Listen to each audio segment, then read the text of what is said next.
परम कल्याणमय श्री श्री गौरांगीर मतदर्शन प्राणित ग्रामस्थ बहिरागत निकटस्थ दूरगत आहूत अनाहूत যাহারা কাছে রয়েছেন যাহারা দূরে রয়েছেন সবাই রাতুল চরণে এবং সেই সঙ্গে জননী সদৃশা জগময় অংশোদ্ভূতা পরমারাধ্যা পরম বৈষ্ণবীবৃন্দ যাহারা ঐকান্তিক ভাবে গৌর গোবিন্দকে ভালোবেসে এই ঐতিহ্যমণ্ডিত হরিসভা প্রাঙ্গণে উপস্থিত হয়েছেন সবাই রাতুল চরণে এবং যাহাদের ঐকান্তিক প্রচেষ্টায় এই মধুরাদপি মধুর লীলা সংকীর্তন অনুষ্ঠিত হচ্ছে তাহাদের চরণে কীর্তন জগতের সর্বকনিষ্ঠ সাধনহীন ভজনহীন কৃষ্ণ ভক্তিহীন পরমদীন অধম অনন্ত নস্কর এবং তার ক্ষুদ্র সম্প্রদায়ের পক্ষ থেকে কোটি কোটি দণ্ডবৎ প্রণাম।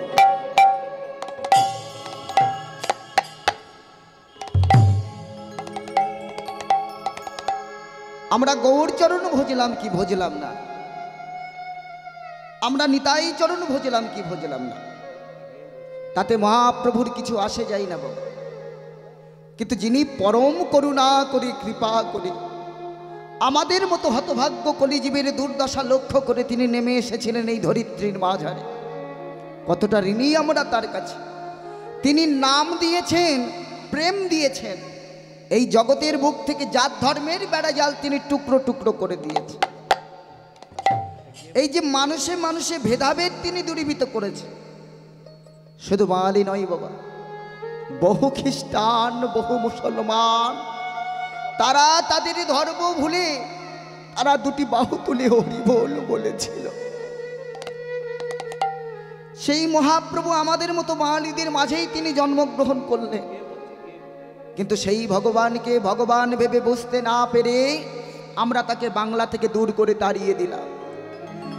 2400 বছরও শেষে যেই মাঘ মাস তার শুক্লা পক্ষে প্রভু করিলা সন্ন্যাস, চলে গেলেন নদিয়া ছেড়ে। এখানে যাহারা তত্ত্বজ্ঞ শাস্ত্রজ্ঞ বেদজ্ঞ ভক্তগণ রয়েছে, সত্যি কি বাবা নদিয়া ছেড়ে আমার গৌরহরি চলে গেছে? যদি যেতেন আমার গৌরহরি আমাদের ছেড়ে, তাহলে বৈষ্ণবেরা এই কথা কেন বললেন যে আজও লীলা করে গোরা রায়, কোন কোন ভাগ্যবান সেই লীলা দেখিবারে পায়। যদি আমার বৃন্দাবন ছেড়ে যদি আমার কৃষ্ণ চলে গেল বাবা, তাহলে আজও বৃন্দাবনে কে বাঁশি বাজায়, আজও ধবলি কে চড়ায়, আজও নিত্যলীলা কে ঘটায়? ভগবান গৌরহরি আমাদের ছেড়ে যায়নি গো মা, কিন্তু শাস্ত্র মেনে চলতে হবে। তাই গৌরহরি শাস্ত্রসম্মতভাবে আমাদের ছেড়ে তিনি চলে গেছেন। কিন্তু তাই বলে কি এই নদিয়া থেকে মহাপ্রভুর নাম বন্ধ হয়ে গেছে, গুণগান বন্ধ হয়ে গেছে? না, সেই নাম আজও অবিরত ধারাতে এই নদিয়ার বুকে চলছে। তাই আমরা এই নদিয়ার বুকে একত্রিত হয়েছি। তাই সবাই মিলে হাতে হাতে করতালি দিতে দিতে সেই মহাপ্রভুকে সবাই মিলে আমরা স্মরণ করব, সবাই মিলে গাইব। একবার বল রে বদ,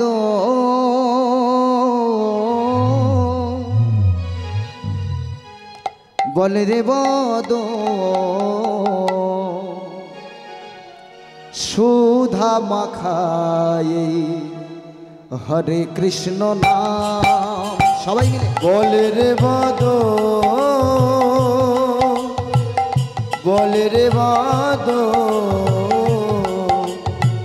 সুধা মাখায়ে হরে কৃষ্ণ নাম। একবার বল রে বদ, বল রে বদ,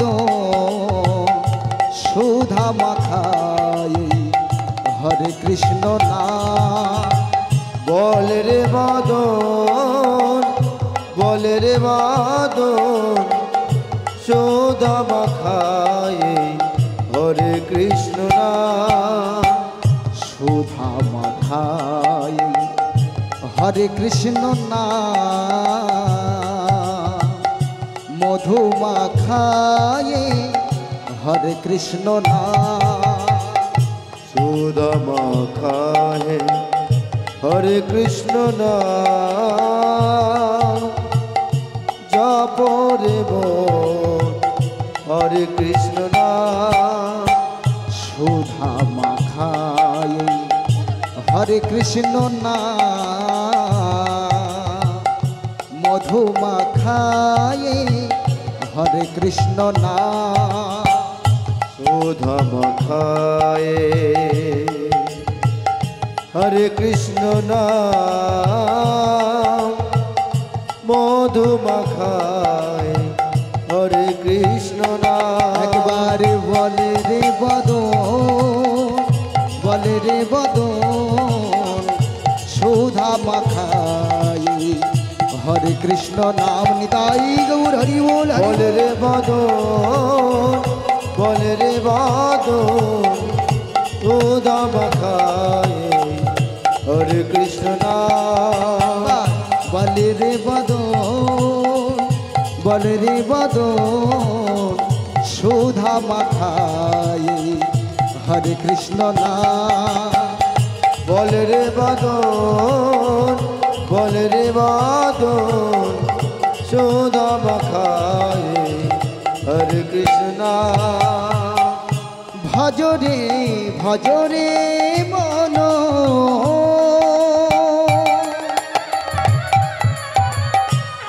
সবাই গোবিন্দ গোপাল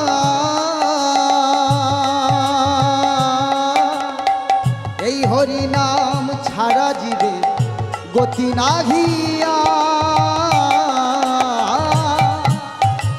ভজরে ভজরে মন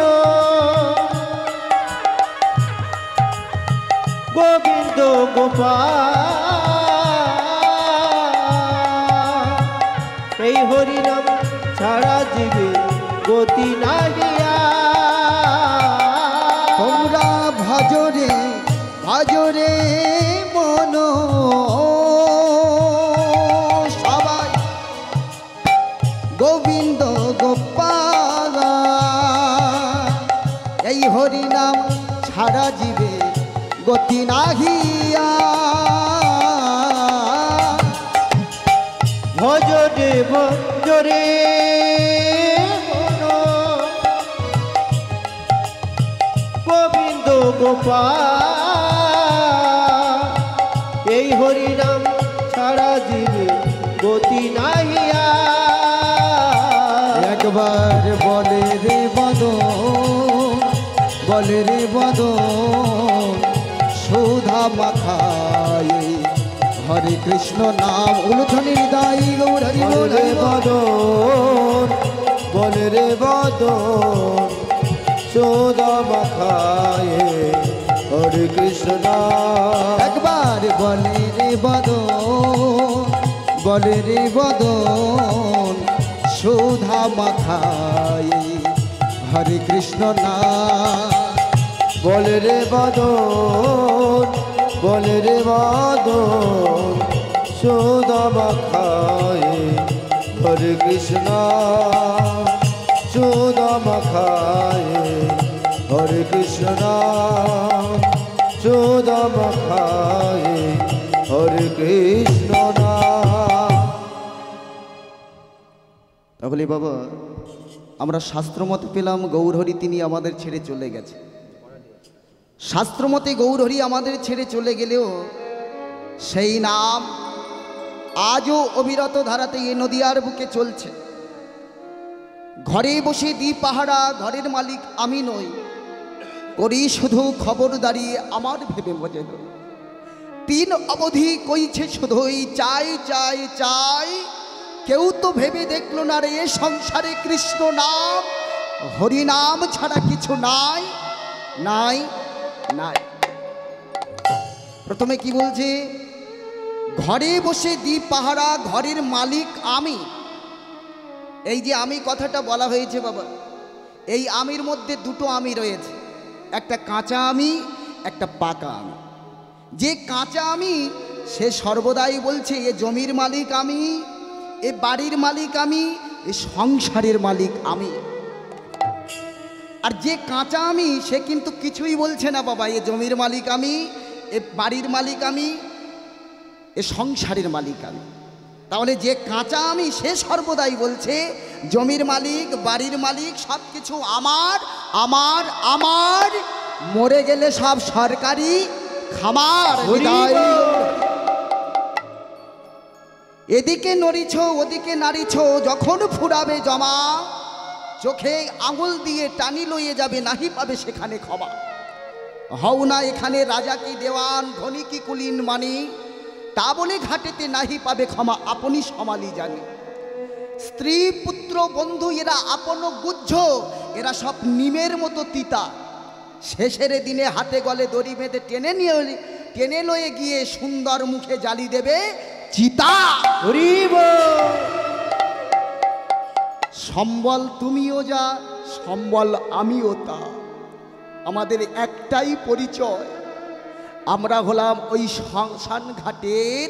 যেদিন চার কাঁধে উঠে আমরা শ্মশান ঘাটে যাব, সেদিন আমাদের একটাই পরিচয়, আমরা হলাম শ্মশানের পোড়া কাঠের ছাই।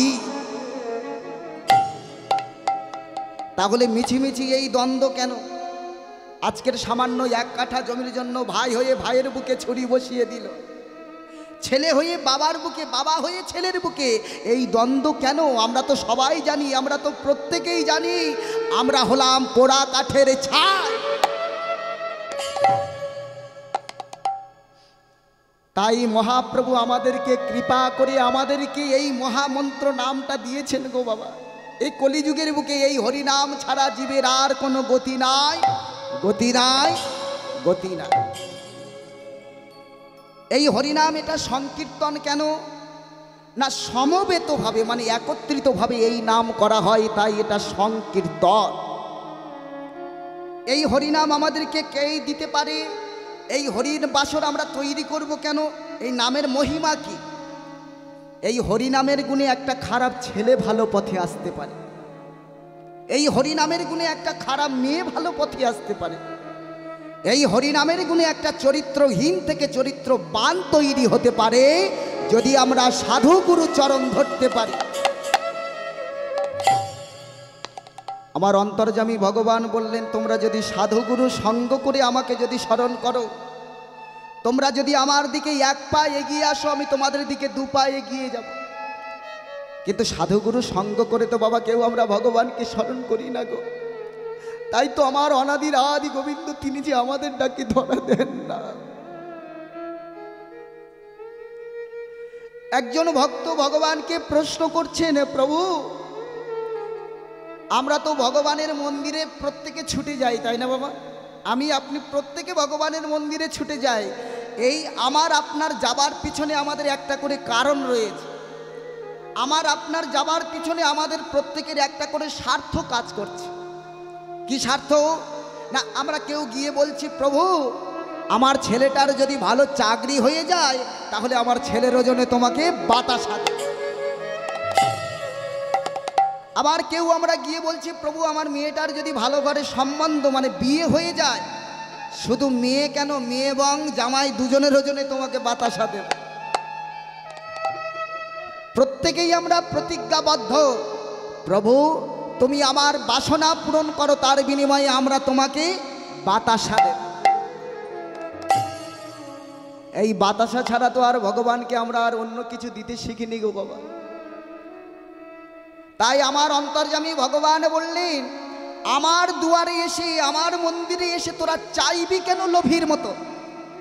লোভীর মতো তোরা চাইবি কেন? তোদের যে কটা দিয়েছি তোরা সে কটা দে না, আগে শোধ কর। কি দিয়েছ প্রভু? কেন এই বসার জায়গায় এই মাটি যে আমি তোমাদেরকে দান করেছি? বলেন কেন প্রভু, এ মাটি তো আগে থেকে ছিল। বলো না এটা ছিল না, এটাকে তৈরি করতে হয়েছে। কেমন ভাবে? না ভগবানের কানের ময়লা থেকে দুটো দৈত্যের জন্ম, মধু আর কৈটব।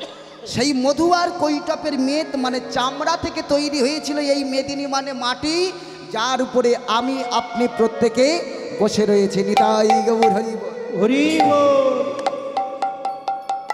আমার অন্তর্যামী ভগবান আমাদের এই দেহটাকে নির্মাণ করলেন বাবা পঞ্চভূত দিয়ে, ক্ষিতি, অপ, তেজ, মরুদ আর বন দিয়ে। সর্বপ্রথম কি বললেন? সর্বপ্রথম বললেন ক্ষিতি। ক্ষিতি মানে মাটি। তাহলে ভগবান যদি আমাদের এই দেহটাকে মাটি দিয়ে নির্মাণ করলেন, তাহলে আমাদের দেহের মাটি কি? আমাদের দেহের মাটি হলো হাড় ও মাংস, হলো আমাদের দেহের মাটি। দ্বিতীয় হলো অপ। অপ মানে জল। ভগবান যদি আমাদের এই দেহটাকে জল দিয়ে নির্মাণ করলেন, তাহলে আমাদের দেহের জল কি? আমাদের দেহের জল হলো রক্ত, মূত্র, পিত্র হলো আমাদের এ দেহের জল। তাই ভাবা পাগলা আমাদের কথা চিন্তা করে আমাদেরকে একটা উক্তি দিয়েছেন, একটা বাণী দিয়েছেন, কি না, এ দেহে তোর কে আসে যায় কেসে ভগবান, ঘরের খবর জান রে মন আগে, ঘরের খবর যা। এখানে কোন ঘরের কথা বাবা পাগলা বলেছেন? বাবা, এই যে সরকার থেকে যে ঘর আমাদেরকে দিয়েছেন, এই ঘরের কথা বলেছেন? হরি বল, হরি বল। কোন ঘরের কথা বলেছেন? এই ঘরের কথা নয়, এটা সেই ঘর নয়। কোন ঘরের কথা? না, এ দেহে তোর কে আসে যায় কেসে ভগবান, ঘরের খবর জানলে মন আগে, এই দেহরূপ ঘরের কথা যা। হরি বল, হরি বল। বাবা, আমি যতক্ষণ না আমাকে চিনব, আমি কে, আমি কোথা থেকে এসেছি, কোথায় ফিরে যাব, এটা যতক্ষণ না আমি জানবো, তাহলে আমি জগৎকে শেখাবো কি করে আমি কে। আমাকে আগে চিনতে হবে, তারপরে তো আমি অপরকে চেনাবো আমি কে। তাহলে আমিটা কে? আমার লালন ফকির একটা গানের মধ্যে লিখলেন বাবা, এই দেহ সম্বন্ধে তিনি লিখলেন। কি লিখলেন? লালন ফকির দেহের মধ্যে একটা দেহের খবর জানবার জন্য লালন ফকির একটা গান লিখেছে। হরি বল, হরি বল। দেহ খাঁচার ভিতর অচিন পাখি কেমনে আসে যায়, দেহ খাঁচার ভিতর অচিন পাখি কেমনে আসে যায়। হরি বল, হরি বল। বাবা, এটা খাঁচা গো বাবা, এই দেহটাকে খাঁচা বলছেন আমার লালন ফকির। দেহ খাঁচার ভিতর অচিন পাখি কেমনে আসে যায়, দেহ খাঁচার ভিতর অচিন পাখি কেমনে আসে যায়। তারে ধরতে পারলে মন বেরি, ধরতে পারলে মন বেরি, গীতা পাখির পায় কেমনে আসে যায়। খাঁচার ভিতর অচিন পাখি কেমনে আসে যায়, দেহ খাঁচার ভিতর অচিন পাখি কেমনে আসে যায়। হরি বল, হরি বল। বাবা, আমাদের লালন ফকিরে লিখলেন, আমাদের এই দেহের মধ্যে সর্বদাই আমাদের প্রাণ পাখিটা আসা যাওয়া করছে। এই প্রাণ পাখিটা যেদিন আমাদের দেহ ছেড়ে বেরিয়ে যাবে বাবা, সেদিন এই পৃথিবীর মাঝে আমি আপনি কেউ আর বেঁচে থাকতে পারবো না। আবার কি বলছেন? ও মন আট কুঠুরি নয়,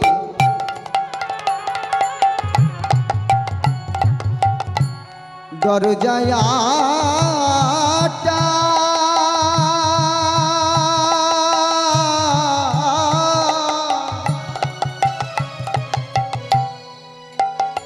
তার মধ্যে মধ্যে ঝরকা কাটা, আটকুটুরি ন দরজায়াটা,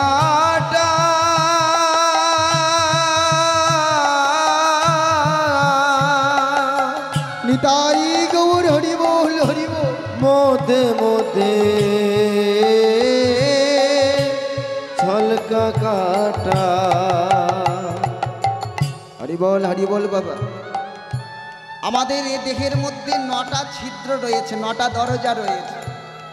এই 9টা ছিদ্রের 9টা দরজার যে কোনো একটা দরজা দিয়ে আমার এই প্রাণ পাখিটা যে আসা যাওয়া করছে, এই প্রাণ পাখিটা একদিন বেরিয়ে যাবে। তবে কোন ছিদ্র দিয়ে যাবে এটা আমার আপনার জানার কথা নয়। তাই কি বললেন? ও মন আট কুঠুরি নয়,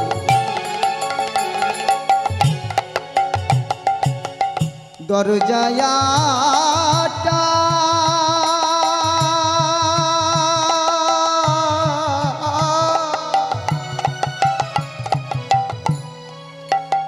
তার মধ্যে মধ্যে ঝরকা কাটা আটকুটুরি দরে যায়াটা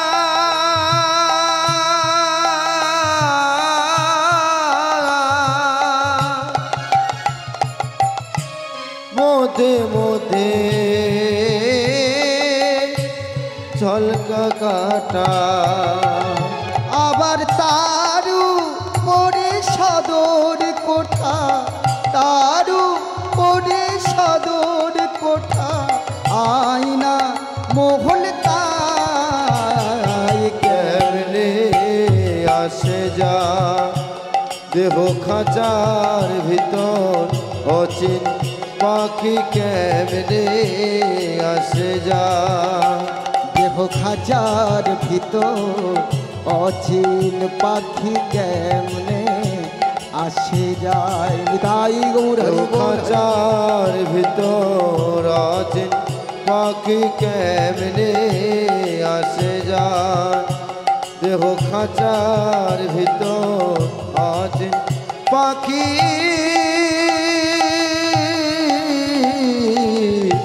কেমনে আসে যা। হরি বল বাবা। আমরা শাস্ত্র পড়ে জানতে পারলাম আমাদের দেহের মধ্যে 9টা দরজা রয়েছে, মানে 9টা ছিদ্র রয়েছে। তারে নারী আর পুরুষ মিলে আমাদের 18টা ছিদ্র, তাই তো বাবা? নারী পুরুষ মিলে 18টা ছিদ্র, 9টা করে। কিন্তু আমার বৈষ্ণবরা তা মানলেন না, সাধুগুরু মুনি ঋষিরা কিন্তু তা মানলেন না। কি লিখলেন তানারা লিখলেন, দেহ তত্ত্ব জানবি যদি মন, আগে কর তুই হরির সাধন। আবার কি বললেন, দেহ তত্ত্ব জানবি যদি মন, নারী পুরুষের মধ্যে রয়েছে 21 ছিদ্র, 18 নয়, 21 ছিদ্র। তার সন্ধান আগে কর, তারপরে করবি তুই হরির সাধন। হরি বল হরি বল, হরি বল বাবা। লালন ফকির লিখলেন, এবং আমরাও জেনেছি যে আমাদের দেহের মধ্যে নারী আর পুরুষ মিলে 18টা ছিদ্র। কিন্তু সন্ন্যাসীরা, সাধু মুনি ঋষিরা তারা মানলেন না। তারা লিখলেন, আমাদের মধ্যে 21 ছিদ্র রয়েছে নারী আর পুরুষ মিলে। মানতে পারবেন? হরি বল, হরি বল। ও বাবা, দেহকে জানা এতটা সহজ কথা নয় বাবা। হরি বল, হরি বল। তাহলে সেই 21 ছিদ্রের সন্ধান আমরা যদি জানতে পারি, তার কার কাছে যেতে হবে? গুরুচরণ আশ্রিত হতে হবে। এই 21 ছিদ্রের সন্ধান জানবার জন্য আমাদের গুরুচরণ ধরতে হবে বাবা, তবে আমরা সেই 21 ছিদ্রের সন্ধান জানতে পারবো। আচ্ছা বাবা, আপনাদের কাছে একটা কথা জিজ্ঞাসা করি, এই যে দেশে আমরা বাস করছি এই দেশটার নাম কি? একটু জোরে কথা বলবেন না। দেশটার নাম ভারতবর্ষ, তাই তো বাবা? আমরা ভারতবর্ষের মানুষ, তাহলে এটা আমাদের গর্বের, আমরা ভারতবাসী। আমি যদি আপনাদেরকে বলি বাবা, এই দেশের মধ্যে আমাদের আর একটা দেশ রয়েছে, মানতে পারবেন নাকি হরিবাসর থেকে নামিয়ে দেবেন? মানা যাবে? হরি বল, হরি বল বাবা। বলে রাখি, শুনে রাখুন, আমাদের এই দেশের মধ্যে আর একটা দেশ আমাদের রয়েছে। সেই দেশের সন্ধান জানবার জন্য কীর্তন করা, সেই দেশের সন্ধান জানবার জন্য কীর্তন দেওয়া। আমরা প্রত্যেকেই আমাদের বাসনা সেই দেশের সন্ধান জানবার জন্য।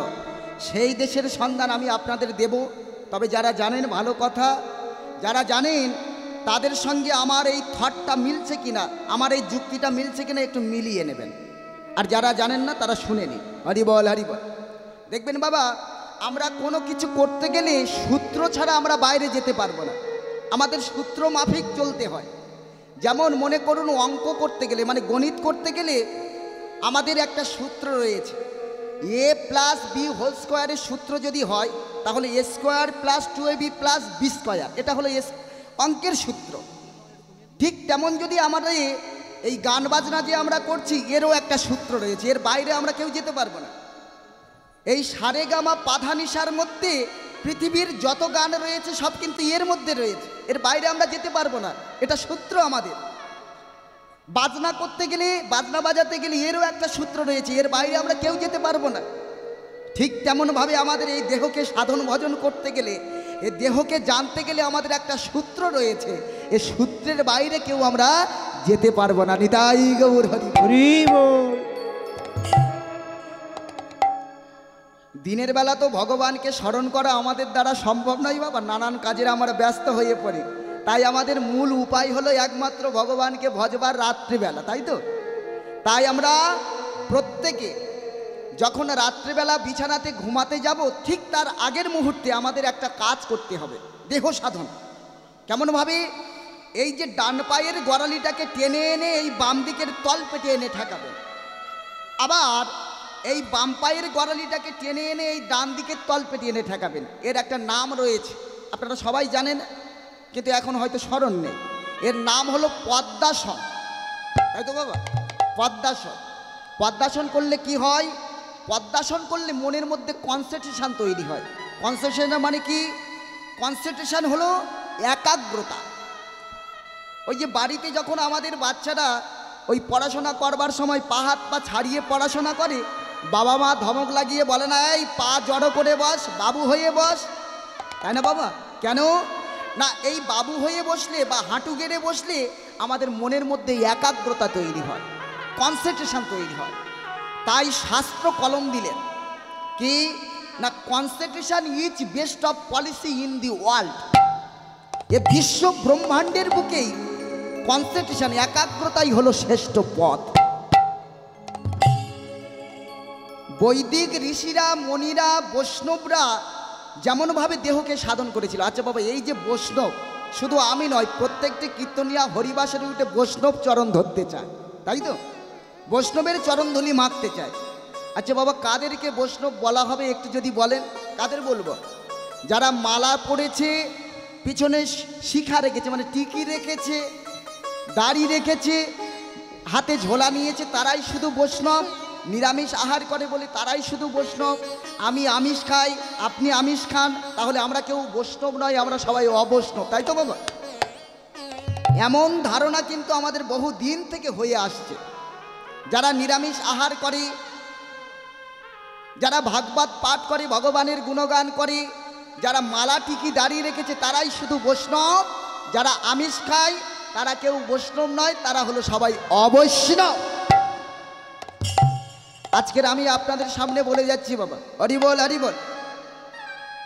বিশ্বের বুকে কীট পতঙ্গ লতা গুল্ম যত কিছু রয়েছে, বিশ্ব ব্রহ্মাণ্ডের বুকে যত কিছু রয়েছে, কেউ আমরা অবৈষ্ণব নয়।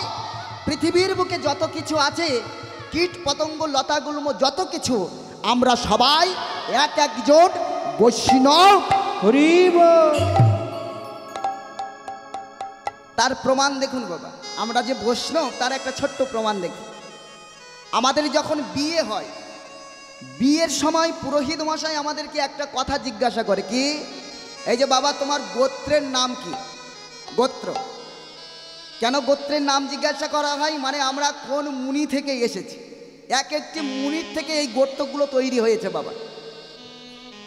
আমার কাশ্যপ গোত্র, আপনাদের কাশ্যপ মুনির গোত্র আছে এখানে? হরিবল। তাহলে আমরা একই পরিবারের, একই ফ্যামিলির। তো হরিবল হরিবল। আপনারা কাছে রয়েছেন, আমি একটু দূরে রয়েছি। তাহলে কাশ্যপ মুনির অংশ থেকে আমরা প্রত্যেকে এসেছি, তাই আমাদের গোত্র হলো কাশ্যপ গোত্র। ভরদ্বাজ মুনি থেকে যারা এসেছে তারা হলো ভরদ্বাজ গোত্র। যারা শাণ্ডিল্য মুনি থেকে এসেছে তারা হলো শাণ্ডিল্য গোত্র। যারা মৌদগল্য মুনি থেকে এসেছে তারা হলো মৌদগল্য গোত্র। এক একটি মুনির বংশধর আমরা প্রত্যেকে। এইবার বিচার আপনাদের হাতে। এইবার বিচার কিন্তু, সিদ্ধান্ত কিন্তু আপনাদের হাতে বাবা। কি? আমরা যদি এক একজন মুনির থেকে এলাম, মুনির অংশ যদি আমরা হলাম, তাহলে আমরা কি করে অবৈষ্ণব হলাম? মুনির রক্ত তো আমাদের দেহে রয়েছে, প্রত্যেকের দেহে রয়েছে, তাহলে আমরা কি করে অবৈষ্ণব হলাম? আমরা প্রত্যেকেই বৈষ্ণব। এইবার দেখুন বাবা, যুক্তিটা কোথায়, কি বলছে? এইবার যদি আমাদের তাহলে পূর্বপুরুষ হলেন ওই মুনি ঋষিরা, আমাদের মধ্যে কিন্তু সেই ক্ষমতা রয়েছে, সেই মুনির আসন নেওয়ার ক্ষমতা কিন্তু আমাদের মধ্যে রয়েছে। মুনির জায়গা নেওয়ার ক্ষমতা কিন্তু আমাদের মধ্যে এখনো রয়েছে, কিন্তু আমরা তা পালন করি না বলে আমরা পারি না মুনির আসন নিতে। এইবার দেখুন, এই মুনিদেরকে যদি জিজ্ঞাসা করা হয়, আচ্ছা বাবা তোমাদের বাবার নাম কি? আমার যদি বাবা থাকে, আপনার যদি বাবা থাকে, মুনিদেরও বাবা ছিল। আচ্ছা মুনিদের যদি জিজ্ঞাসা করা হয়, এই যে মুনি ঋষিরা তোমাদের বাবার নাম কি? মুনি ঋষিরা কিন্তু এক বাক্যে স্বীকার করে নেবে আমাদের বাবা হলেন ব্রহ্মা। ব্রহ্মা থেকে মুনিরা এসেছে। আচ্ছা বাবা, তাহলে আমরা পৌঁছে গেলাম কোথায়? প্রথমে মুনি ঋষি, মুনি ঋষি থেকে একেবারে সোজাসুজি চলে গেলাম ব্রহ্মা পর্যন্ত। এইবার দেখুন এখানে কায়দা, হরি বল। আমাদের মধ্যে কিন্তু সেই ব্রহ্ম শক্তি রয়েছে, সেই ব্রহ্মণত্ব নেওয়ার ক্ষমতা আমাদের রয়েছে, ব্রহ্মার ক্ষমতা আমাদের মধ্যেও রয়েছে, কিন্তু তা আমরা পালন করি না বলে ব্রহ্মত্বের জায়গা আমরা কেউ নিতে পারি না। নিতাই গৌর হরি বল। এইবার দেখুন, তাহলে আমার বাবা রইল, তাহলে মুনির বাবা হলো, এইবার ব্রহ্মার বাবা যদি, তাহলে ব্রহ্মা তো এক একলা তৈরি হয়নি। তাহলে ব্রহ্মাকে যদি প্রশ্ন করা হয়, এই যে ব্রহ্মা তুমি যে বসে বসে সৃষ্টি করছো শুধু, আচ্ছা তোমার বাবার নাম কি? ব্রহ্মা কিন্তু মাথা নত করে স্বীকার করতে তিনি বাধ্য। বিষ্ণু পুরাণ বলছে বিষ্ণুর নাভি কমল থেকে ব্রহ্মার সৃষ্টি, তাই না বাবা? বিষ্ণুর নাভি কমল থেকে যদি ব্রহ্মার সৃষ্টি হলো, তাহলে বিষ্ণুর ছেলে হলো ব্রহ্মা।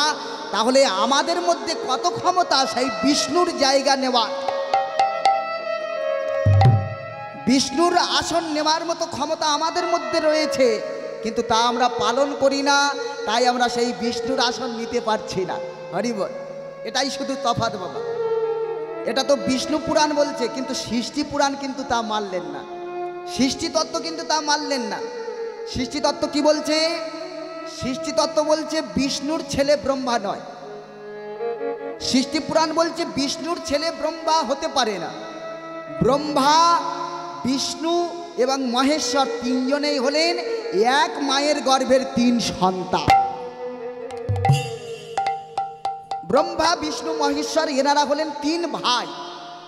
তার প্রমাণ কি করে পাবো বাবা? তাহলে কথা যখন উঠেছে প্রমাণ তো হবে। হরি বল, হরি বল। ব্রহ্মা, বিষ্ণু, মহেশ্বর তিনজনে তিন ভাই, প্রমাণ পাবো কি করে? লালন ফকিরের ওই গানের মধ্যে আমরা প্রমাণ খুঁজে নেব। তো হরি বল, হরি বল বাবা। কি লিখলেন লালন ফকির? চাঁদের গায়ে চাঁদ লেগেছে, আমরা ভেবে করব কি, ঝিয়ের পেটে মায়ের জন্ম, তোমরা তারই বলবে কি। একটু আস্বাদন করবো সবাই মিলে। হরি বল, হরি বল বাবা। তাহলে সেই গানটা আমরা ছোট করে একটু আস্বাদন করব।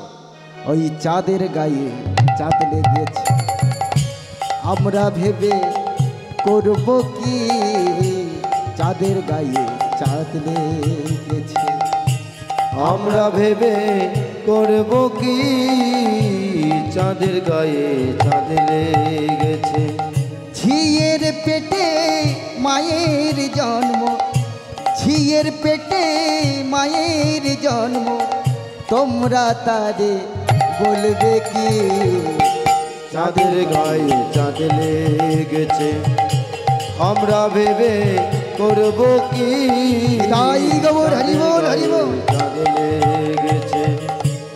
আচ্ছা হরি বল, হরি বল বাবা। চাঁদের গায়ে যদি চাঁদ লাগে, আমাদের কারোর কিছু করার ক্ষমতা আছে বাবা? কারোর কিছু করার ক্ষমতা নেই।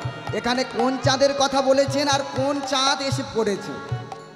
আমার গৌর সুন্দর মহাপ্রভু জন্মগ্রহণ করেছিলেন কোথায়? একটু কথা বলবেন বাবা, মুখগুলো খুব শুকনো শুকনো হয়ে আছে। আমি তো গত বছর থেকে আসছি, আপনাদের ঘরের ছেলে তো আমি। একটু কথা বলুন। হরি বল, হরি বল বাবা। মহাপ্রভু জন্মগ্রহণ করেছিলেন কোথায়? নবদ্বীপে। আচ্ছা বাবা, যারা নদিয়াবাসী, এই নিয়ে কিন্তু দ্বন্দ্ব একটা চলছে, মায়াপুর আর নবদ্বীপের মধ্যে দ্বন্দ্ব একটা হচ্ছে। কি দ্বন্দ্ব? মায়াপুরবাসী তারা বলছে আমাদের গৌরের জন্ম মায়াপুরে, আবার নদিয়াবাসী যারা তারা বলছে আমাদের গৌরের জন্ম নদিয়াতে। কিন্তু আমরা শাস্ত্র পড়ে জানলাম যে মহাপ্রভুর জন্মস্থান হলো নদিয়া নবদ্বীপে। আরে বলো হলি বল বাবা, মায়াপুর কিন্তু নয়, নদিয়ার বুকে মহাপ্রভুর জন্ম। তাই যেদিন মহাপ্রভু আমার জন্মগ্রহণ করেছিলেন, ওই গৌররূপ চাঁদের গায়ে, সেদিন ছিল পূর্ণিমার চাঁদ আকাশে, ওই আকাশের চাঁদ এসে এই আমার গৌর সুন্দর রূপী চাঁদের গায়ে লেগেছে। তাই শাস্ত্র বলছে চাঁদের গায়ে চাঁদ লেগেছে, আমরা ভেবে করব কি। আবার দেখুন বাবা মজাটা কোথায়, এইবার ভিতর থেকে বলি। হরি বল হরি বল। কি বললেন? চাঁদের গায়ে, কোন চাঁদের গায়ে চাঁদ লেগেছে? না পিতৃরাজ শুক্রাণু। শুক্রাণু হলো পিতৃ অঙ্গ। তাহলে পিতৃরাজ শুক্রাণুরূপ চাঁদের সঙ্গে ডিম্বাণুরূপ চাঁদের মিলনে আমার আপনার প্রত্যেকের জন্ম। কি বললেন? ভালো করে বুঝুন। পিতৃরাজ শুক্রাণুরূপ চাঁদের সঙ্গে ডিম্বাণুরূপ চাঁদের মিলনে আমার আপনার মতো প্রত্যেকটি চাঁদের জন্ম। নিতাই গৌর হরি বল। আবার কি বললেন দেখুন, ঝিয়ের পেটে মায়ের জন্ম, তোমরা তারে বলবে কি। আচ্ছা বাবা, এমন কোনো দিন হয়েছে মেয়ের পেটে মায়ের জন্ম হতে পারে? কিন্তু হয়েছিল। হরি বল। কখন হয়েছিল দেখুন, আমার ভগবান বিষ্ণু স্ত্রী ছিলেন মা লক্ষ্মী। আর সেই মা লক্ষ্মী তার বামঙ্গ থেকে সৃষ্টি করলেন একটা নারীকে, যিনি হলেন এই মেদিনী মানে মাটি। এই মেদিনী মানে মাটি হলো মেয়ে, আর লক্ষ্মী হলো মা। এইবার সেই মা লক্ষ্মী ত্রেতা যুগে হলেন মা সীতা, তাই তো? মা লক্ষ্মী হলেন ত্রেতা যুগে সীতা। আর সীতার জন্মটা কোথায়? ওই মাটির বুক চিরে, তাই না বাবা? মেয়ে হয়ে মাকে জন্ম দিল। নিতাই গৌর হরি বল। এইবার দেখুন আবার কি বলছেন, ঝিয়ের পেটে মায়ের জন্ম ভিতর থেকে। এটা তো বাইরের কথা, ভিতর থেকে দেখুন।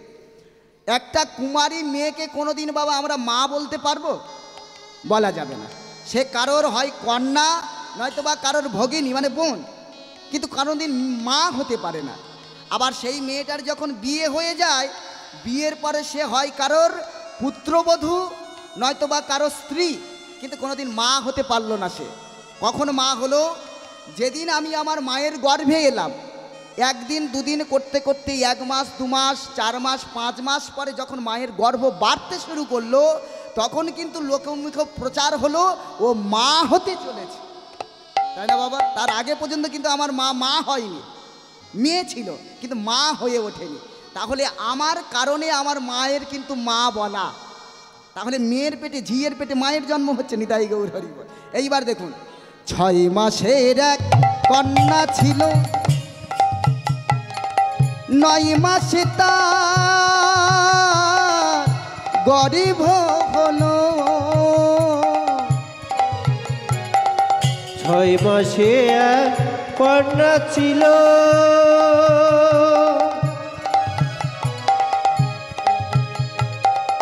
9 মাসে তার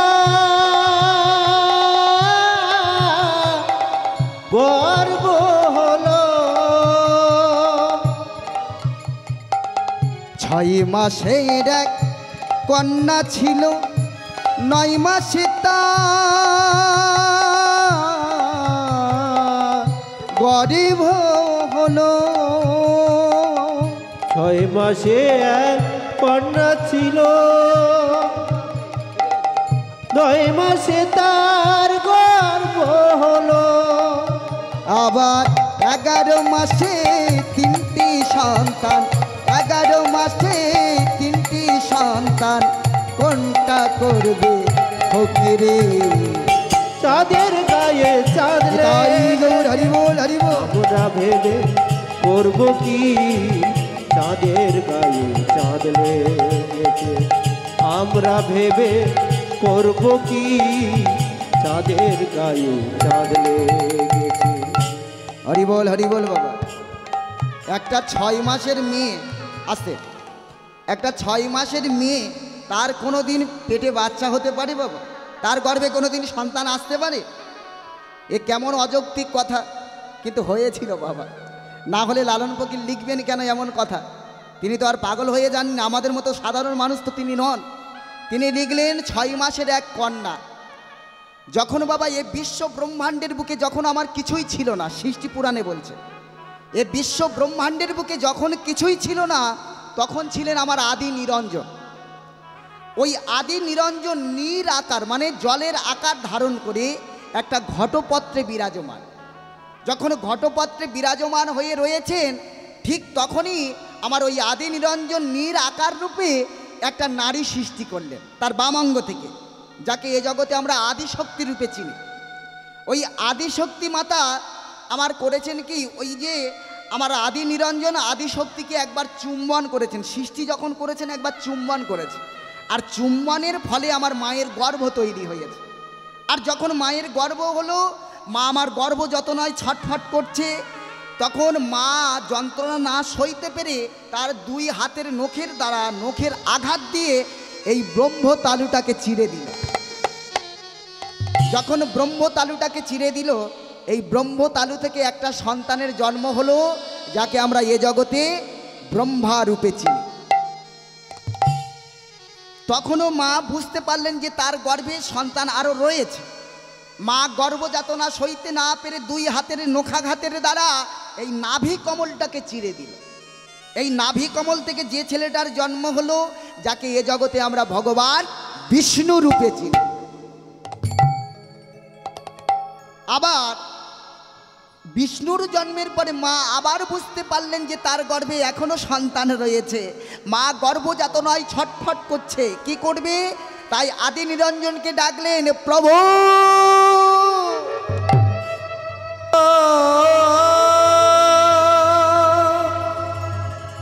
প্রভু গো,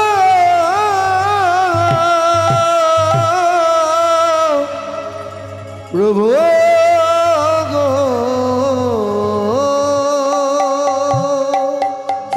প্রভু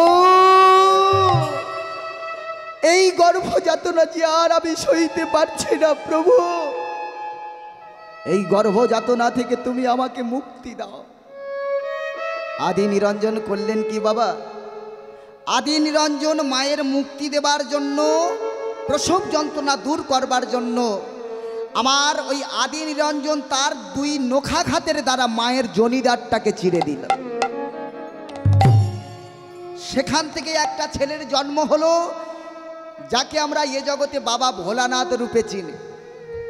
তাহলে 6 মাসের কন্যা আদিশক্তি 9 মাসে গিয়ে তার গর্ভ তৈরি হলো, 11 মাসে গিয়ে 3টি সন্তানের জন্ম দিলেন, ব্রহ্মা, বিষ্ণু, মহেশ্বর। আবার লালন ফকিরে লিখলেন, এর মধ্যে কোন ছেলেটা করবে ফকিরি? হরি বল বাবা। এর মধ্যে মেজ ছেলে কোনটা? ভগবান বিষ্ণু করবেন ফকিরি। আবার কি বলছেন? ঘর আছে তার দুয়ার নাই, লোক আছে তার বাকো নাই গো, লোক আছে তার বাকো নাই গো। ঘর আছে তার দুয়ার নাই, লোক আছে তার বাকো নাই গো, লোক আছে তার বাকো নাই গো। ঘর আছে তার দুয়ার নাই, লোক আছে তার বাকো নাই গো, লোক আছে তার বাকো নাই গো। ঘর আছে তার দুয়ার নাই, লোক আছে তার বাকো নাই গো, লোক আছে তার বাকো নাই গো। আবার কে তাহারে আহার যোগায়, কে তাহারে আহার যোগায়, কে দেয় সন্ধ্যা বাতি, চাঁদের গায়ে চাঁদলে তাই গৌর হরি বল আমরা ভেবে করব কি, চাঁদের গায়ে চাঁদ লেগেছে আমরা ভেবে করব কি, চাঁদের গায়ে চাঁদ লেগেছে। হরি বল বাবা। আচ্ছা বাবা, ঘর যদি থাকে, সে ঘরের দরজা যদি না রাখা হয়, ঘরের মধ্যে যাতায়াত করা যাবে? ও বাবা, কোনোদিন হয়েছে ঘর আছে সে ঘরের দরজা নেই, এমন ঘর দেখেছেন? হরি বল বাবা। কিন্তু লালন ফকির লিখলেন, ঘর আছে তার দুয়ার নাই, সে ঘরের কোনো দরজা নেই গো বাবা। আচ্ছা দেখুন বাবা, আপনারা ডিম দেখেছেন, ডিমের মধ্যে যদি বাচ্চা থাকে, ডিমের তো কোনো দরজা জানলা নেই, তাই ডিমের মধ্যে যদি বাচ্চা থাকে, বাইরে থেকে বোঝবার কি উপায় রয়েছে ডিমের মধ্যে একটা বাচ্চা আছে? বাচ্চা বোঝা যায় না। আবার ভিতর দিয়ে দেখুন কি বলছেন, যেদিন আমরা মায়ের গর্ভে এলাম, 1 দিন 2 দিন 3 দিন যখন আমাদের বয়স হলো, এ ঘরের তো কোনো দরজা নেই, এ ঘরের মধ্যে কোনো দরজা নেই বাবা। সেদিন একদিন দুদিন যখন বয়স হলো তখন কি বাইরে থেকে বোঝবার উপায় ছিল আমার মায়ের গর্ভ তৈরি হয়েছে, আমার মায়ের গর্ভে আমি এসেছি? এমন কোনো দিন হয়নি, কেউ জানতে পারেনি। কখন জানাজানি হলো? যখন মায়ের গর্ভ বাড়তে আরম্ভ করলো তখন কিন্তু লোক জানতে পারলো যে আমার মা এর গর্ভে আমি এসেছি। তার আগে পর্যন্ত কেউ কিন্তু জানতো না। আবার দেখুন বলছেন, কে তাহারে আহার যোগায়, কে দেয় সন্ধ্যাবাতি। আচ্ছা বাবা, যখন আমি মায়ের গর্ভে এলাম, আমি গর্ভে আসার আগে মায়ের বক্ষস্থলে অমৃতের খরা মানে দুগ্ধ দান করেছিলেন আমার অন্তর্যামী ভগবান। আচ্ছা দেখুন কতটা করুণাময় ভগবান তিনি। আমি আসার আগে মায়ের বক্ষে স্তনদুগ্ধ দিয়ে দিয়েছেন, অথচ এমন পাষাণ আমরা সেই ভগবানকে দিনের শেষে একবারও ডাকার সুযোগ আমরা পাই না। সেই ভগবানকে, এত করুণাময় ভগবান তিনি, অথচ দিনের শেষে তাকে ডাকবার একবার প্রয়োজন বোধ আমরা মনে করি না। এতটা নিষ্ঠুর, এতটা পাষাণ আমরা। হরি বল, হরি বল। আবার কি বললেন, আবার কি বলছেন দেখুন বাবা, হরি বল, হরি বল বাবা। আবার লালন ফকির কি লিখলেন? লালন ফকির লিখলেন, লালন ফকির ভেবে বলে মাকে ছুলে ছেলে মরে। লালন ফকির ভেবে বলে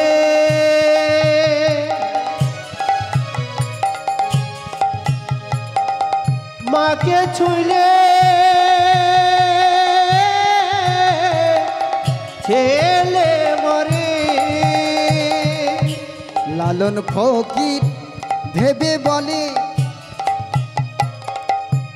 মাকে ছুলে ছেলে মরে।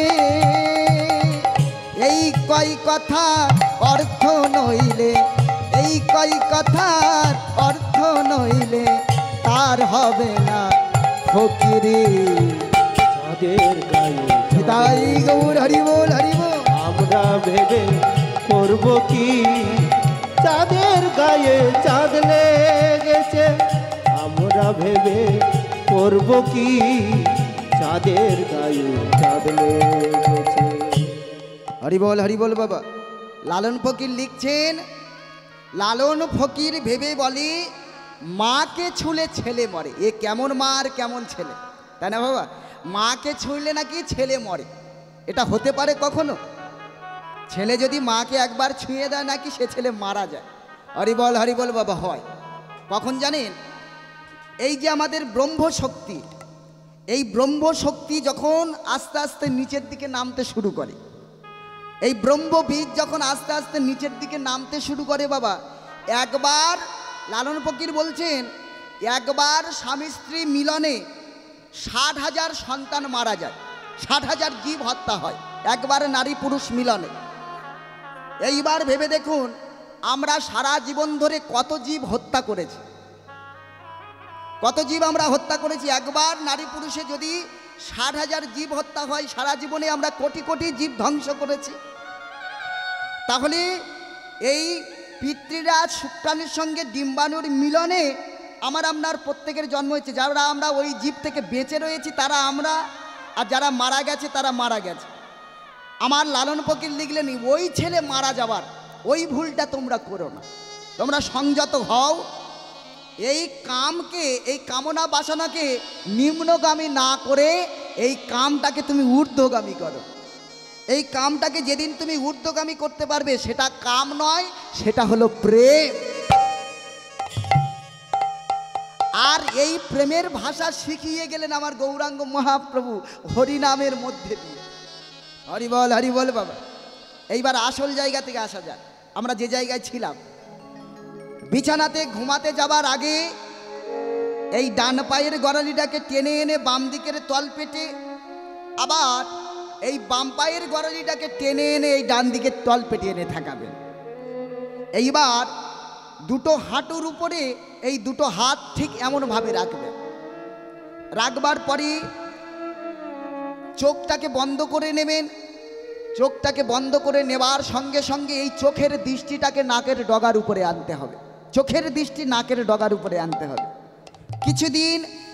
তারপরে যে আমাদের যে যার গুরু যে মন্ত্র দান আমাদের করেছেন, এই গুরু মন্ত্রটাকে এই চোখের দৃষ্টির সাহায্যে এই নাকের অপারে রেখে, নাকের ডগার উপরে রেখে সেই গুরু মন্ত্রটাকে এখানে জপ করতে হবে।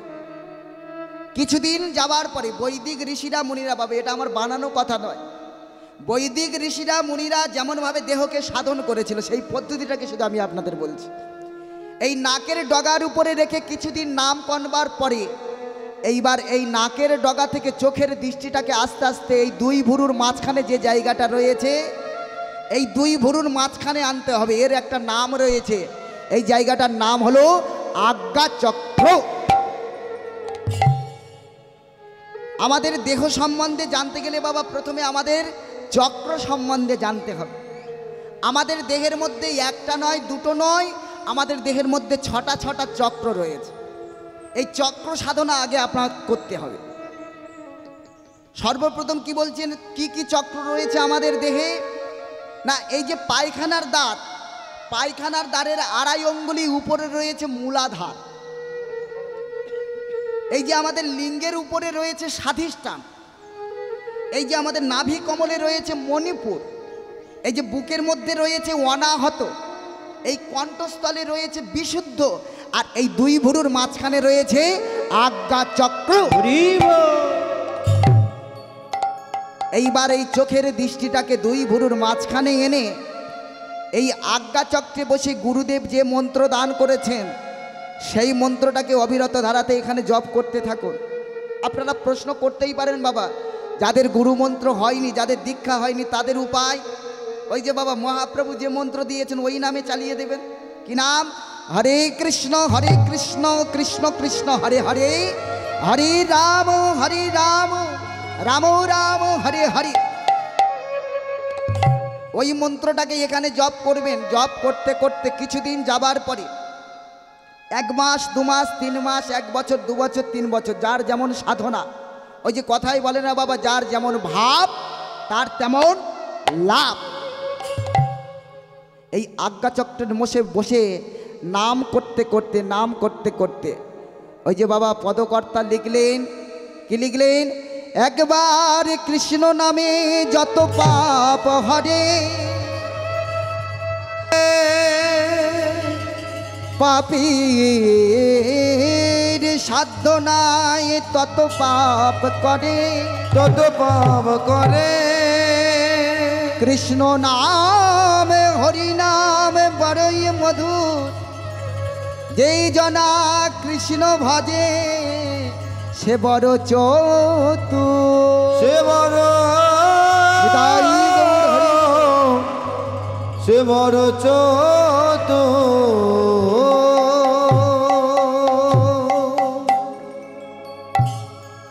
আচ্ছা বাবা, শাস্ত্রে কলম দিলেন, একবার কৃষ্ণ নামে যত পাপ হরে, পাপের সাধ্য নাই তত পাপ করে।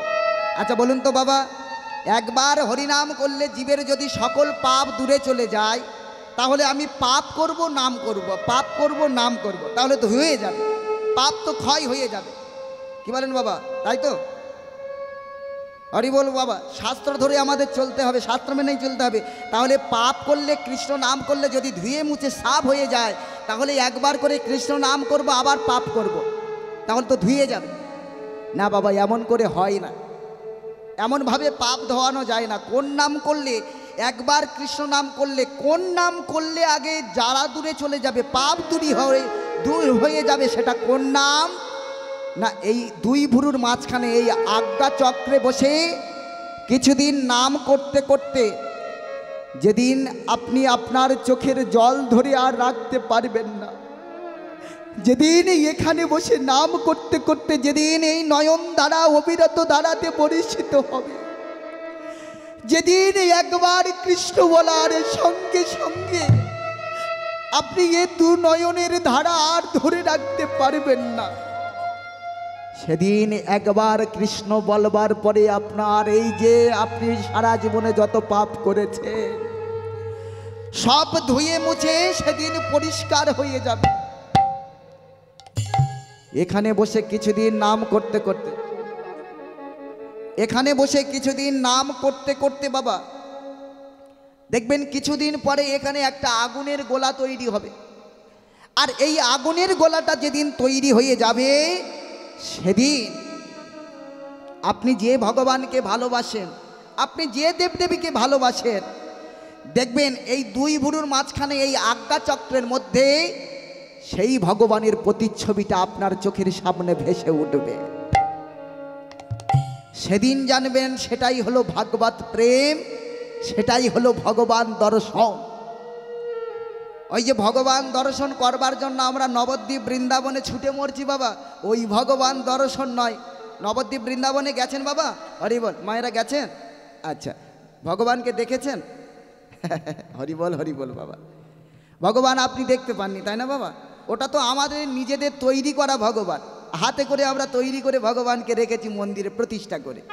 ওটা ওই ভগবান দর্শন নয়, আপনার ভিতরের ভগবানকে জাগাতে হবে। এই নয়নের দৃষ্টির সাহায্যে গুরুমন্ত্র জপ করতে করতে যেদিন আপনার এখানে আগুনের গোলার মধ্যে যেদিন আপনি ভগবান দর্শন করবেন, সেটাই হলো ভগবান দর্শন, সেটাই হলো ভগবত ভক্তি, সেটাই হলো ভগবান প্রেম। তাই গৌর হরি বল। এইবার দেখুন এখানে বসে নাম করতে করতে আপনি ভগবানের প্রতিচ্ছবিটা পেয়ে গেলেন বাবা। আর যখন ভগবানের প্রতিচ্ছবিটা আপনার এখানে ভেসে উঠল, এই নামটাকে এই চোখের দৃষ্টির সাহায্যে তুলতে হবে কোথায়? যেখানে বৈষ্ণবেরা চৈতন্য রাখে। বৈষ্ণবেরা চৈতন্য কিন্তু এমনি এমনি রাখে না বাবা, যেটা হলো আমাদের চেতনার শক্তি, চেতনার দেশ। এই জায়গাটার আর একটা মূল নাম ছিল, আমি আপনাদেরকে প্রথমেই বলেছিলাম একটা দেশে আমরা যাব। একটা দেশ আমাদের দেশের, এই ভারতবর্ষের মধ্যে আর একটা করে দেশ আমাদের রয়েছে। সেই দেশটা কোন দেশ জানেন? যেখানে বৈষ্ণবেরা চৈতন্য রাখে, চেতনা শক্তি যেখানে আমাদের মধ্যে রয়েছে বিরাজমান। এই চেতনা শক্তি থেকে বাবা, আচ্ছা বাবা, কামের উৎপত্তি কোথা থেকে? মন থেকে না, কামের উৎপত্তি কিন্তু এই চেতনা শক্তি থেকে, এই ব্রহ্ম শক্তি থেকে। প্রথমে চেতনা শক্তি আমাদেরকে জাগিয়ে দেয়, তারপরে কামনা বাসনা আসে আমাদের মধ্যে। সেই চেতনা শক্তি এই পরম ব্রহ্মের দেশ, এটা হলো আমাদের পরম ব্রহ্মের দেশ, চেতনা শক্তির দেশ।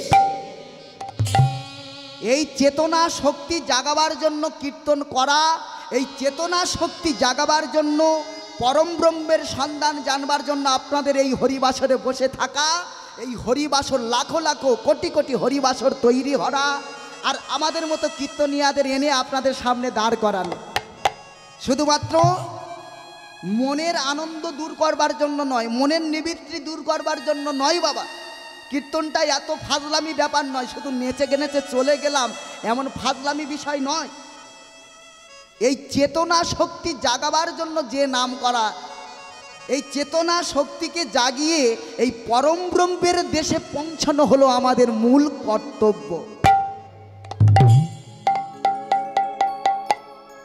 এই এখান থেকে এই নামকে যেদিন এই পরম ব্রহ্মের স্থানে আনতে পারবেন, যেদিন এই পরম ব্রহ্মের দেশে আনতে পারবেন, সেদিন এখানে যারা আমার আপনজন ছিল, আমার স্ত্রী, আমার পুত্র, আমার কন্যা, আমার ভাই, আমার বোন বলে যাদেরকে আপন করে নিয়েছিলাম, সেদিন এখানে যারা আমার আপনজন ছিল তাদের কথা আপনি ভুলে যাবেন।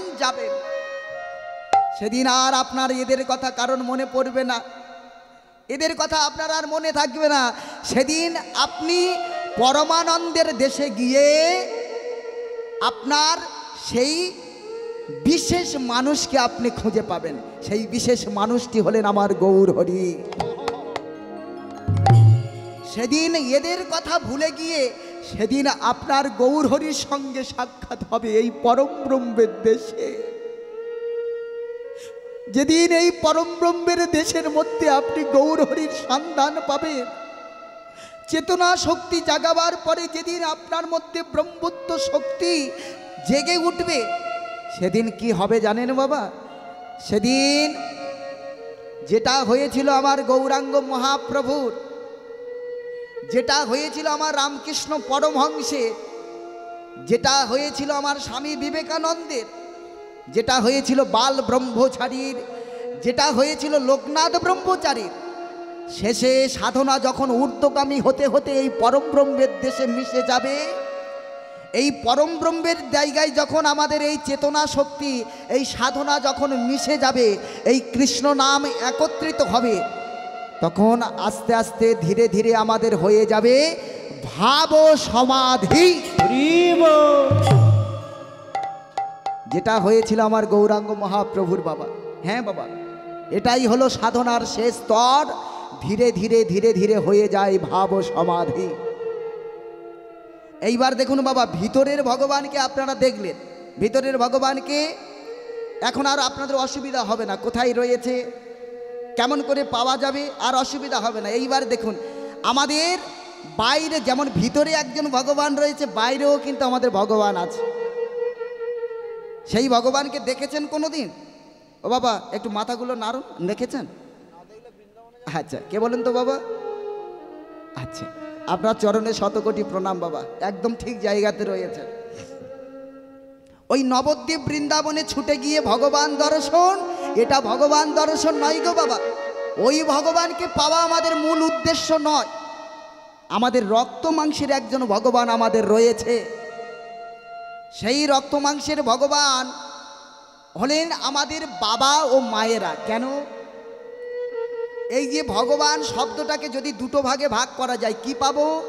একটা হলো ভগ আর একটা হলো বান। ভগ শব্দে কি বাংলায় ব্যাকরণগত অর্থ? অকরন্ত শব্দ যদি কোথাও যোগ হয় বান, আর রিকরন্ত শব্দ যদি কোথাও যোগ হয় তাহলে হয় মান। এইবার ভগ শব্দে কি? ভগ শব্দে হলেন আমাদের মাতৃলিঙ্গ, মানে আমাদের মায়েরা, আর বান শব্দে পুরুষলিঙ্গ, মানে আমাদের বাবারা। তাহলে ভগবানকে, ভগবান হলেন আমাদের বাবা ও মায়েরা। নিতাই গৌর হরি বল। শাস্ত্র কলম দিলেন কি? তুমি যতই যাও না মন্দির মসজিদ, যতই করো গির্জার স্নান, গির্জার বাবা মাকে না বাসিলে ভালো হয় না খুশি ভগবান, হয় না খুশি ভগবান। তুমি যতই যাও না মন্দির মসজিদ,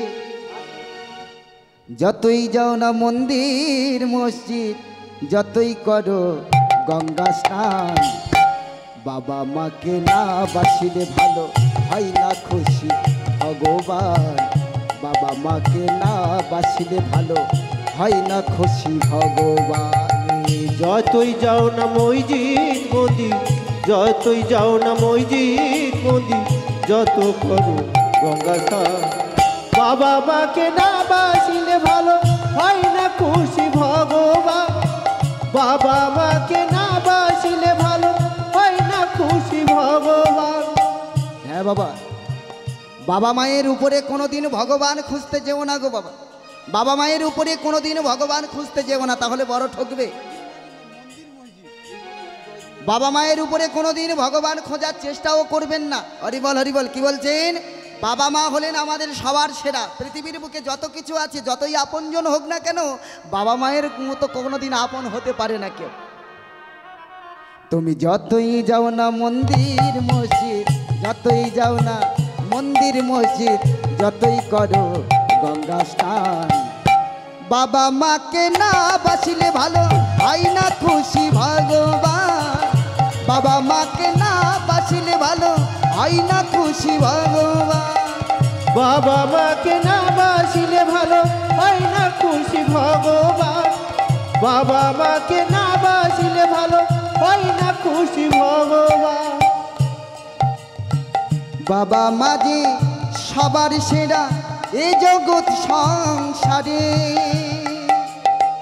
তাদের চরণ করলে সেবা সকল দেবতারে, বাবা মাঝে সবার সেরা এ জগৎ সংসারে, তাদের চরণ করলে পূজা সকল দেবতারে, বাবা মাঝে সবার সেরা এই জগৎ সংসারে, তাদের চরণ সেবা করলে পাবি সকল দেবতারে। বাবা মাঝি সবার সেরা এ জগৎ সংসারে, তাদের চরণ করলে পূজা, তাদের চরণ করলে পূজা পাবি সকল দেবতারে। ওই যেতে হবে না গো তোমায়, যেতে হবে না গো তোমায় ধর্ম করতে তীর্থস্থান। বাবা মাকে না বাসিলে ভালো হয় না খুশি। বাবা মাকে না বাসিলে ভালো হয় না খুশি ভগবান। বাবা মাকে না বাসিলে ভালো হয় না খুশি ভগবান। বাবা মাকে না বাসিলে ভালো হয় না খুশি ভগবান। হরি বল বাবা। আমরা এমন একটা পর্যায়ে পৌঁছেছি বাবা, বাবা মায়ের মনের ব্যথা আমরা বোঝারও চেষ্টা করি না বাবা। যতদিন আমরা না বাবা মা হলাম ততদিন আমরা বুঝতে পারলাম না আমাদের বাবা মায়েরা আমাদেরকে কতটা কষ্ট করে মানুষ করেছে, বোঝারও চেষ্টা করিনি কোনোদিন। যখন কখন বুঝলাম, যখন আমরা নিজেরা বাবা মা হলাম, যখন আমরা নিজেরা সেই ছেলে মেয়ের কাছ থেকে আঘাত পেলাম, সেদিন আমরা বুঝতে পারলাম আমাদের বাবা মাকে আমরা দুঃখ দিয়েছিলাম।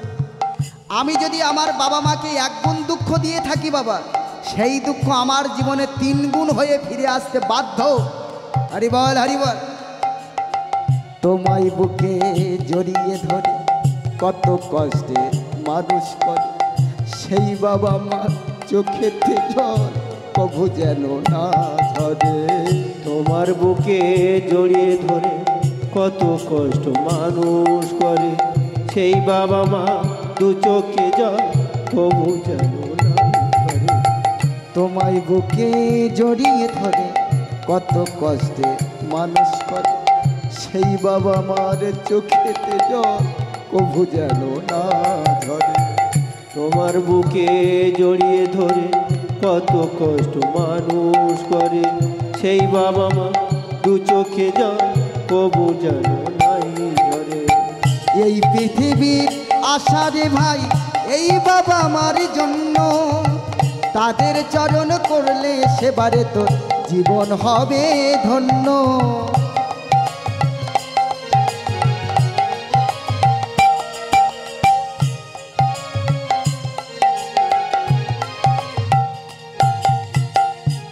হরি বল বাবা। অন্তর্যামী ভগবানের কৃপাতে এবং বাবা মায়ের কারণে কিন্তু আমাদের পৃথিবীর বুকে আসা, আমরা কিন্তু নিজে নিজে কেউ আসতে পারিনি বাবা। এই পৃথিবীর আশা রে ভাই এই বাবা মার জন্য, তাদের চরণ করলে সেবারে তোর জীবন হবে ধন্য।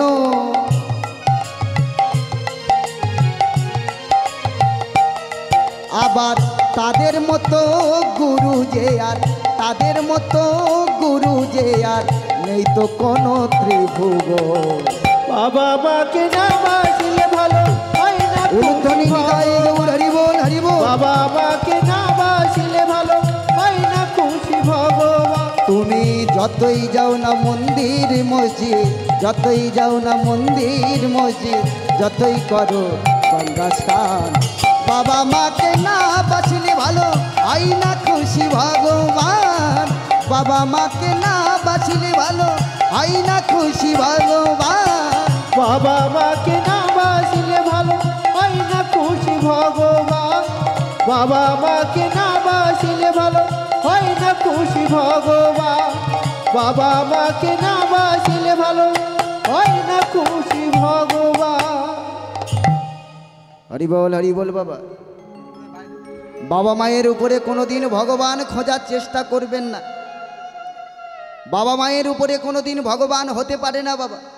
বাবা মা হলেন আমাদের সর্বশ্রেষ্ঠ। আমাদের সন্তানের কাছে সবার সেরা হলো বাবা মা, কিন্তু আজকের দিনে সেই বাবা মায়ের চোখে জল। আজকের দিনে ভগবান যদি, বাবা মা যদি ভগবান তুল্য হলেন, ভগবান যদি ভগবানের থেকে যদি বেশি হলেন, তাহলে আজকের দিনে কেন এই বাবা মায়ের দুঃখ? আচ্ছা বাবা, আজকের দিনে আমরা ছেলে মেয়ে হয়ে ভাত দিচ্ছি না, তাই তো? দুটোই কিন্তু তফাৎ। আমরা ছেলে মেয়ে হয়ে ভাত দিচ্ছি না, আর আপনারা বাবা মা হয়ে ভাত পাচ্ছেন না, দুটোই তফাৎ। আচ্ছা বলুন তো বাবা, এর মূল কারণ কি? আমরা ছেলে মেয়ে হয়ে ভাত দিচ্ছি না, এটা আমাদের দোষ, নাকি আমরা বাবা মা হয়ে ভাত পাচ্ছি না, এটা আমাদের দোষ? বাবা মায়েদের দোষ, তাই তো বাবা? হরি বল, হরি বল। এটা কিন্তু সম্পূর্ণ আমাদের বাবা মায়েদের দোষ গো বাবা। এর জন্য একটু পিছনের দিনে যেতে হবে। কেমন? আগেকার দিনে যেদিন আমাদের মায়েদের সাতভক্ষণ করানো হতো, বিয়ে যখন হয়েছে, ঘর সংসার যখন চলছে, তাহলে গর্ভে সন্তান এলে সাতভক্ষণ করানোর নিয়ম। কিন্তু মা, আগেকার দিনের নিয়ম কি ছিল? যে মায়ের গর্ভে সন্তান থাকে তাকে সারাদিন নিরামিষ আহার করতে দেওয়া হতো, একটু একটু করে ভাগবত কথা, কৃষ্ণ কথা তার কর্ণে দেওয়া হতো। এটাই ছিল মূল কারণ। বিচার কিন্তু আপনাদের হাতে মা। কি? যে মায়ের গর্ভে সন্তান থাকে সে যদি সারাদিন নিরামিষ আহার করে, সে যদি সারাদিন ওই ভাগবত কথা, কৃষ্ণ কথা শ্রবণ করে, তার গর্ভে কৃষ্ণ ভক্ত সন্তান আসবে। কোনো জায়গায় লেখা নেই। কৃষ্ণ ভক্ত সন্তান নাই বা হলো, সে কোনোদিন অমানুষ হয়ে জন্মগ্রহণ করবে না। এখনকার দিনে সাতভক্ষণটাকে একটু খেয়াল করুন। সাতভক্ষণ দেখেছেন এখনকার দিনে? আরে বল, আরে বল। কিছু আত্মীয় স্বজনকে নিমন্ত্রণ করে বাজার থেকে মাছ, মাংস, মিষ্টি মিঠাই কিনে এনে এই JBL বক্সগুলো সকাল থেকে সন্ধ্যা পর্যন্ত ডিজে করে মাথা খারাপ করে দিই। শাস্ত্রসম্মতভাবে এবং বিজ্ঞানসম্মতভাবে বলছে, যেদিন মায়েদের সাতভক্ষণ করানো হয়, ওই দিন থেকে মা যে বস্তু আহার করে সন্তান সেই বস্তু আহার করে। মা যে কথা শ্রবণ করে সন্তানও সেই কথা শ্রবণ করে। এইবার বিচার করুন বাবা, সন্তান যদি সেই দিন থেকে কথা শ্রবণ